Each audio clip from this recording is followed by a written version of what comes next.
जिन्होंने मुझे एक कार्य दिया। सदैव मंच अतुलनीय सदन। आज मुझे प्रशंसा तो दोनों पक्ष की करनी है, चाहे वो मंच हो चाहे वो सदन हो, लेकिन रामचरितमानस में ये बात कही गई है कि आप जो भी बात बोलो, मन से बोलो, भाव से बोलो और सच बोलो। मैं जितने भी मेरे माता पिता हैं, जितने मेरे अज्ञात नेता हैं, उनसे आज्ञा लेता हूँ और कुछ बात कहना चाहूँगा। और मैं ये चाहूँगा कि मेरे वाणी से जो भी निकले कहीं कोई गलत ना हो। मैं जितने मंचासीन हैं उनके बारे में ये कह देता हूँ कि ये मेरे अभूतपूर्व रिश्ते हैं। तो मैं अपनी मन की अभिव्यक्ति कुछ अलग ढंग से कहना चाहूँगा। सब मेरे अपने थे। सदन से चाहूँगा मेरी भावनाओं से अवगत हूँ। सब मेरे अपने थे, सब मेरे अपने थे। क्या सच करने निकला, क्या सही करने निकला, सारे अपने पराये हो गए। सिर्फ सच बोलने निकला, अपने पराये हो गए। परवाह नहीं करता किसी बात की, परवाह नहीं करता किसी बात की। सारे पराये मेरे अपने हो गए, सारे पराये मेरे अपने हो गए। अब पराये कौन है मेरे जो अपने हुए? ये मंच मेरे लिए पराये थे, लेकिन इस मंच में जो भी बैठे हैं, या तो मेरे पिता हैं, या तो मेरे अग्रज हैं, या तो मेरे अनुज हैं। मैं तो इस धरा के सत्ता के मालिक रुद्रेश्वर राम को बोलता हूँ कि मेरे जैसा धनी तो कोई व्यक्ति हो भी नहीं सकता। पराये राजमनसन थे, मेरे अपने हो गए। पराये धमतरी के शहर के लोग थे, सब अपने हो गए। मैं आप लोगों को बताना चाहूंगा कि जितना भी खाना बना है आज, सारे लोगों के दान से बना है। मैंने कोई अन्न नहीं खरीदी, इससे बड़ी कोई बात हो नहीं सकती।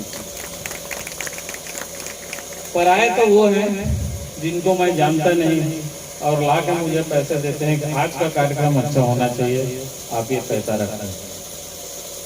मैं तो किसी चीज की परवाह सिर्फ इसलिए नहीं करता कि जीवन में दुख और सुख तो आते ही जाते रहता है, लेकिन मैंने ऐसा क्षण देखा है, किसी के ऊपर दुख आया तो बुरा रास्ता पकड़ता है, जबकि अगर किसी के ऊपर दुख आया है तो भगवान से सच्चा रास्ता कोई दूसरा व्यक्ति हो भी नहीं सकता जो आपके दुखों को कम कर सके। रही बात सुख की, आज आप सुख में रहो तो आपके पास लोगों का कारवा बनता चला जाता है, इतने लोग आपके साथ जुड़ते चले जाते हैं, लेकिन ऐसा विलक्षण क्षण जिसमें पुण्य की प्राप्ति होती हो, बहुत कम लोग ही आपके कारवा में शामिल होने के कारण हैं। लेकिन कारवा तो बनता है। कारवा इसलिए बनता है कि भगवान कहीं न कहीं किसी न किसी रूप में आपके साथ होते हैं। मंच में है परम श्रद्धेय श्री गोपाल शर्मा जी।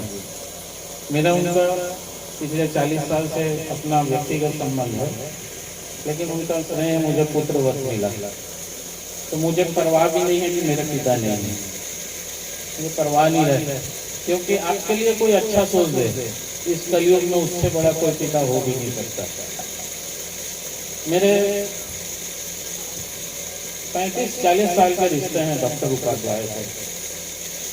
मैंने उनके बारे में एक बात जरूर करना चाहूँगा सदन को कि कभी भी मैं कुछ भी बोला हूँ, वो व्यक्ति, वो इंसान जो इस समिति के लिए भगवान बन गए हैं, उन्होंने कभी किसी चीज़ के लिए ना नहीं बोला। उनकी प्रशंसा मेरे पास इसलिए शब्द नहीं है कि पिंडदान का कार्यक्रम होता है, उनकी उम्र देखो, लेकिन शहर से आते हैं और शामिल होते हैं। मंच में तो सजाने वाला जानता है कि मंच सजाने के लिए पीछे की कठिनाई, जो मंच सजाता है सिर्फ वही व्यक्ति समझ सकता है कि वो मंच कैसे सजाता है। मुझे खुशी इस बात की होती है कि ऐसे लोगों का धन यहाँ लगता है और उन मृत आत्माओं को शांति मिलती है। उनका एक स्वरूप शाम को 6 बजे तक भंडारा के रूप में चलते रहता है। तमाम वो लोग आते हैं जिनके घर खीर खाने नहीं मिलता, जिनको पूरी तक नसीब नहीं होती।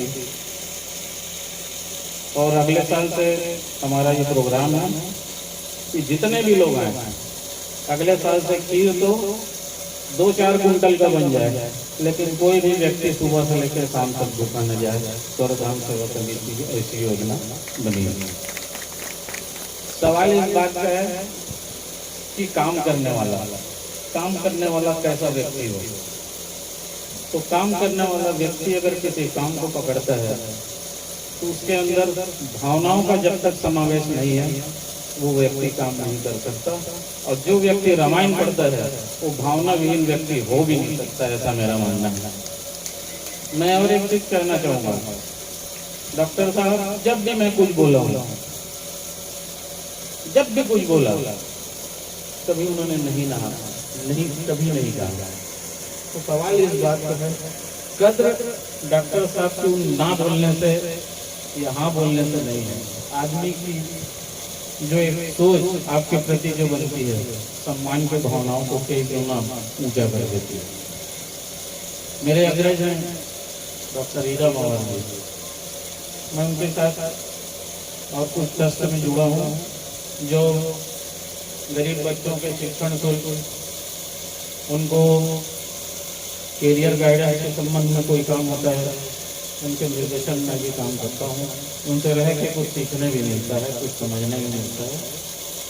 उनकी एक विशेषता देखी मैंने, जो काम करना है वो साफ सुथरा सीधे रास्ते वाला होना चाहिए। वो बात मेरे को बहुत जस्ती और अच्छी लगती है। कैरियर गाइडेंस का हम जब एग्जाम लेते हैं तो उसका जो प्रश्न पत्र छपाई से लेके उसका जो परीक्षा होता है उनमें गोपनीयता की जो भावनाएं हैं उनमें अटूट है, अविश्वसनीय है। मैं ये बात भी देखी उनमें, तो मैं फक्र करता हूँ अपने आप के ऊपर कि मैं ऐसे लोगों के साथ रहकर इतना बड़ा काम करता हूँ और उनके आशीर्वाद से इतना बड़ा काम को संपादित कर ले पाता हूँ। मेरा जीवन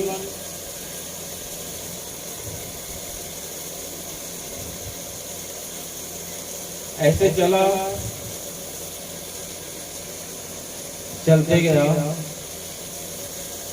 चलते गया, रास्ते की कोई दरकार दिखती नहीं थी। एक व्यक्ति से मुलाकात हुई,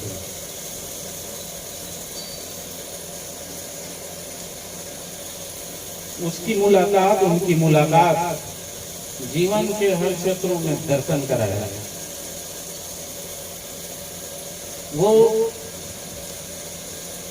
कुछ भी नहीं हूं मैं, कुछ भी अस्तित्व नहीं है मेरा, लेकिन मेरे प्रति उनकी सोच, मेरे प्रति उनके करने का ढंग, मेरे प्रति उनकी, मैं कुछ शब्द नहीं मेरे पास उनके लिए बोलने के लिए। डॉक्टर मंटू, जिसको आप डॉक्टर उपाध्याय के नाम से जानते हैं, मैंने बहुत सी उनसे मिलने के बाद पाया उनका मेरे प्रति आदर का भाव, उनका जो मेरे प्रति स्नेह है, मेरे प्रति उनका जो लगाव, मेरे हर क्षेत्र के बारे में सोचने वाला वो इंसान। मैं इसीलिए कहता हूँ सब मेरे अपने थे, सच करने निकला पराये हो गए। परवाह किसी बात की नहीं करता, परवाह किसी बात की नहीं करता कि सारे पराए मेरे अपने हो गए। और अपने भी ऐसे हुए कि मुझे कभी गलती नहीं भाई थी, सारी कमी वो पूरा कर देते। अकेले होते हुए भी एक हैं, उनमें मेरे लिए अनेकता के सारे गुण हैं। मैं ये सब बताने नहीं निकला हूँ, मैं जीवन का दर्शन कराना चाहता हूँ। जितने भी मनीषासीन हैं अपने क्षेत्र के महान विभूति हैं। ये मैं कुछ बात कहना चाहूँगा इस मंच से, क्योंकि 365 दिन काम करते रहता हूँ। 365 दिन के निचोड़ को 3-4 मिनट में कहना चाहूँगा। इस साल 2022 में अभी तक हमने 32 लावारिस लाशों का अंतिम संस्कार किया। हम अंतिम संस्कार कर देते हैं, घर आ जाते हैं, नहा के अपने फिर जीवनचर्या में लग जाते हैं। पेपर में लोग पढ़ते हैं आपने अंतिम संस्कार किया, लेकिन अंतिम संस्कार के पीछे जो पीड़ा है, उस पीड़ा को आप अपने दर्शन के रूप में अपने जीवन में लेंगे। अभी पिछले महीना हमको 5 दिन में 3 लावारिस लाश मिले। वो लावारिस लाशों में को देखने से हमको अपने जीवन का कुछ दर्शन होता है।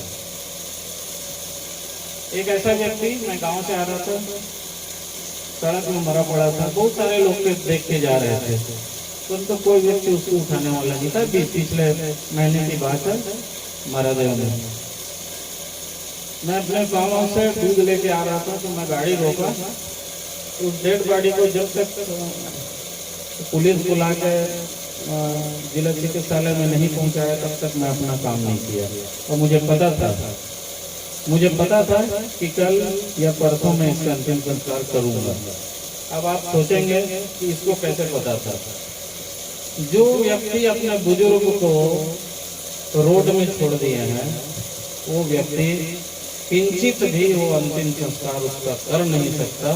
जो अपने पिताजी को अन्न नहीं दे सकता, जो अपने पिताजी को सम्मान नहीं कर सकता, जो अपने पिताजी को घर में स्थान नहीं दे सकता, उस व्यक्ति को अंतिम संस्कार को स्वर्गधाम छोड़ी करना पड़ेगा। और ऐसे ही हुआ कि 2 दिन बाद हमने अंतिम संस्कार किया। फिर बता रहा हूँ, फिर 20 दिन पहले आप समाचार पत्रों में पढ़े होंगे कि एक महिला जिसकी लाश मिली, शरीर में लाखों कीड़े थे, पूरे श्रृंगार में थी, जैसे अभी नवी मिला। आप समाचार पत्रों में सारे लोग पढ़े होंगे सब चीजों को। आपको बताएं, आपको उसके अंदर लाखों कीड़े थे, उसके अंदर लाखों कीड़े थे। आप लोग जैसे लोगों का आशीर्वाद है कि उसका सत्सम्मान अंतिम संस्कार हुआ और स्वर्ग हम उसका अंतिम संस्कार करी। लेकिन मैं ये बताना नहीं चाहता कि हम अंतिम संस्कार किए, ये सब जानते हो कि अंतिम संस्कार हमने किया, लेकिन उसके बाद का जो मर्म है वो हमारे जीवन को दर्शन दिया। हमको पता था कि उसका मर्डर हुआ है, 3-4 दिन बाद जानकारी भी हुई कि उसका पति ही उसको मारा है, जिसके कारण जिला चिकित्सालय में कलेक्टर और डॉक्टरों के बीच बहुत उठापटक हुई, सिर्फ वही महिला के कारण जो भी घटना हुई। आपको बता दें, अंतिम संस्कार करने वाले व्यक्ति के पास उस परिजन का एक आदमी भी नहीं आया कि आप अंतिम संस्कार कहाँ किए हैं। ये सबसे बड़ी बात है आपको बताने वाली। अब आप ये सोच लीजिए कि इस जीवन का क्या ठिकाना है। मौत किसी की भी निश्चित नहीं है, कौन कहाँ पे मरेगा इसको कोई नहीं जानता है। मैं ये कहता हूँ कि मौत को निश्चित तब होगी, मौत अच्छे जगह तब होगी जब अपने माता पिता को घर में बहुत सेवा करोगे।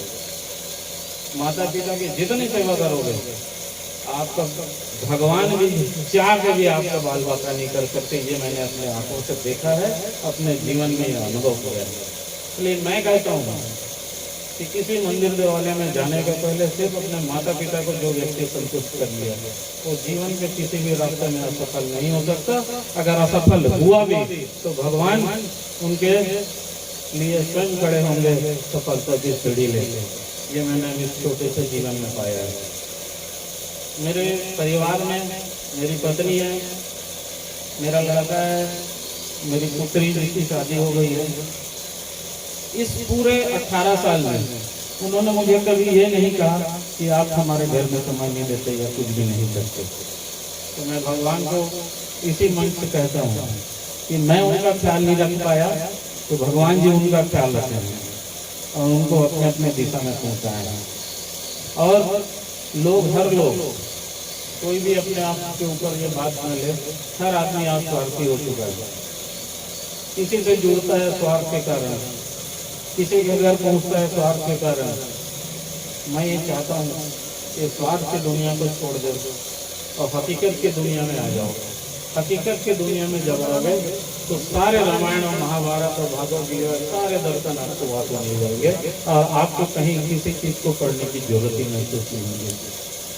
मैंने एक चीज और देखा भैया, मैं आप लोगों को बताऊंगा। मैं यहाँ जिस दिन भी अंतिम संस्कार के लिए खाना बनवाते रहता हूँ। अभी 1500-2000 लोगों का भोजन बना है। आप देखिएगा 6 बजे तक निर्बाध गति से चलते रहेगा।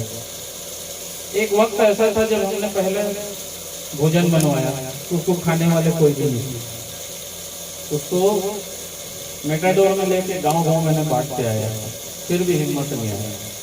दूसरे साल किया, वैसे हुआ। तीसरे साल किया, वैसे हुआ, हिम्मत नहीं आ रहा। अब आज देखिएगा आप थोड़ी देर बाद, वो गरीब लोग आते हैं जिनको खाना नहीं मिलता, जिनको ऐसा अच्छा भोजन नहीं मिलता, सारे लोग खाते हैं। शास्त्र सम्मत तो यही है कि उनको अगर जितने लोग ज्यादा खा लिए, जितनी मीरता है, उनको संतोष और शांति मिलती है। हम लोग काम करते हैं, मैं सम्मान करता हूँ, सदन में ऐसे लोग हैं जिनका गुप्त रूप से पैसा आता है। पाई उनको बताता हूँ कि सिर्फ भले के काम में लगता है। एक अंतिम संस्कार करते हैं 3 से 3,500 रुपये लगता है। ये जो भोजनशाला आज का कार्यक्रम हुआ है उसमें 60 से 70 हजार रुपये लग जाता है। तो जितने भी अनाज आए उसमें 1 पैसा हमारा नहीं लगा, समिति का, सब लोग अपने तरफ से दिए हैं। कई दानदाता सब यही बैठे हैं। तो मैं चाहता हूँ 1 किलो के दान वाले भी यहाँ कई महिलाएं बैठी हैं जो पीछे छुप के रहती हैं। मैं उनको वंदन करता हूँ, उनको प्रणाम करता हूँ कि आप अपने बच्चे को किसी के पास हाथ पसारने का नौबत नहीं दिया और स्वरधाम सेवा समिति का इतने बड़े काम को आपकी भावनाओं से सींचा है आप लोगों ने। मैं ये चाहता हूँ कि स्वरधाम में जितने भी लोग जुड़े हैं, इस साल बहुत ऐसे नए लोग जुड़े हैं। बाबा की परंपरा से नाम और उनके दान को उजागर नहीं करना है, फिर भी नाम तो आना ही चाहिए। विशाल गौरी, ओम टावरी, विकास शर्मा, चौबे महाराज, काशी सोनकर एक ऐसा व्यक्ति है जो पूरे समय का सब्जी और 11,000 रुपया सर्व पितृमोक्ष महोत्सव के पहले उसको अंदर मतलब हैं। ऐसे लोग हैं जिनके कारण इतनी अच्छी संस्था चलती है।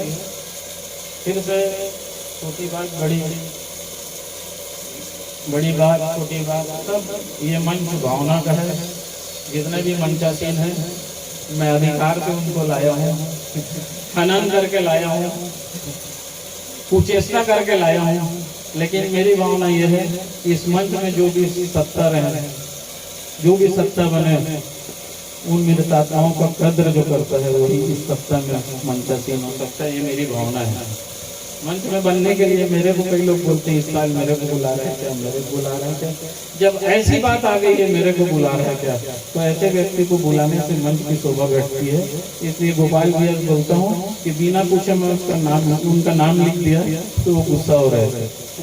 तो मेरे को एक बात बोलूँ, भगवान ने वो ताकत दी है, गुस्सा जो होता है उसको मनाना मेरे को मिनटों का काम है। और मैं जब गुस्सा होता हूँ तो कोई दूसरे लोग जल्दी नहीं मना सकते, इसलिए गोपाल भैया भी हाँ बोल दिए थे। डॉक्टर ईरा मावा खाली नहीं थे, वो मेरे को पता है उनका टाइम शेड्यूल एकदम, तो मैं एकदम संकोच से पूछा। दूसरे दिन उनका फोन आ गया, नहीं मैं अस्पताल बंद कर दिया, पूरा दिन रहूँगा। उसी समय में लगता है कि मैंने दुनिया जीत ली। धन देकर, दौलत कमाकर कोई दुनिया नहीं जीती सकती। जीतना है तो आपके अच्छे कर्मों के मार्ग में चलना होगा, तभी आपको फूल के ऊपर चलने मिलेगा। और ऐसे फूल में कोई कांटे भी डाल दें तो कभी कोई चुभन या कभी कोई तकलीफ होती नहीं है। मैं इस मन से एक बात कहना चाहूँगा, जितने भी युवान हैं जिनके माता पिता हैं, उसका सिर्फ सम्मान करना आज से चालू कर दो। समय में उनको खाना के लिए पूछो, समय में उनकी तकलीफ को पूछो, भूख नहीं लगती तो भी कुछ ला के उनके मुंह पर डालने की कोशिश करो। मैं झूठ नहीं बोलता, 5 साल के जीने वाली को उम्र 50 साल हो जाएगी, मेरा अपना दावा है। मैं चाहता हूँ कि सब लोग पितरों की सेवा करें। और एक बात कहना चाहूँगा, मेरे भाई रोशन से मैंने बहुत चीज़ सीखी है, लेकिन मैं उनसे जो चीज़ सीखा हूँ पूरा नहीं कर सकता, लेकिन उतना करता हूँ कि उसको करने के लिए मुझे किसी की परवाह भी नहीं रहती। जैसे मैं बताऊं, हर व्यक्ति माता पिता के मृत्यु के पश्चात हम दायित्व मुक्त हो गए समझते हैं। उनके लिए एक बात कहना चाहूँगा, अगर जिनके माता पिता नहीं है, जिनके माता पिता नहीं है, उसके बाद उनकी जिम्मेदारी और कई गुना बढ़ जाती है। इन 15 दिनों में आप अगर उनकी सेवा करते रहोगे, आपको प्रत्यक्ष ये एहसास होगा कि वो आपके आसपास हैं और आपके दुआओं के लिए भगवान से वो कई विनती कर रहे होंगे। ये आपको एहसास होगा। न सब कोई मन से, इस अकिंचन व्यक्ति के पास कोई दिमाग नहीं है, कोई ज़्यादा पढ़ा लिखा नहीं हूँ, डिग्री है, प्रिंसिपल बन गया हूँ, लेकिन व्यवहारिक जीवन का उतना ज्ञान नहीं है। ये रामायणी जितने भी लोग हैं उनसे मैंने बहुत चीज़ सीखी है। जितने भी मानस मंच है उसमें इनके माध्यम से मुझे जाने का अवसर मिलता है। तो मैं एक चीज कहना चाहूँगा कि रामायण को जब से मैं पढ़ने सीखा तो रामायण में सिर्फ एक ही चीज़ का भाव है, चाहे राम के चरित्र को देखो, चाहे कैकेयी के चरित्र को देखो, चाहे भरत के चरित्र को देखो, जिस चरित्र को पढ़ोगे आपके जीवन में एक नया दर्शन आएगा और आपको ऐसा मार्ग दिखेगा जिस मार्ग से आप इधर उधर भटक नहीं सकते। इस रामायण की ताकत है इतनी। मैं जितने मेरे मंचल सिंह अतिथि हैं उनसे मैं निवेदन करना चाहूँगा कि आपके आशीर्वाद, सिर्फ आशीर्वाद की जरूरत है। आपका आशीर्वाद जीवन पर्यंत मिलते रहे और ये समिति चलते रहे, क्योंकि मैं भी 62 साल का होने वाला हूँ, उस मुकाम में पहुँच गया हूँ। इस समिति को चलाने के लिए किसी के घर चंदा मांगने जाना मेरे स्टेटस के विपरीत लगता है। तो मैं चाहता हूँ पैसा नहीं चाहिए आप लोगों को, सिर्फ आशीर्वाद चाहिए। मैं आपको बताता हूँ कि पैसा देने वाले खुद मेरे घर आते हैं और इस समिति को चलाने के लिए बहुत सारी दुआएं देते हैं।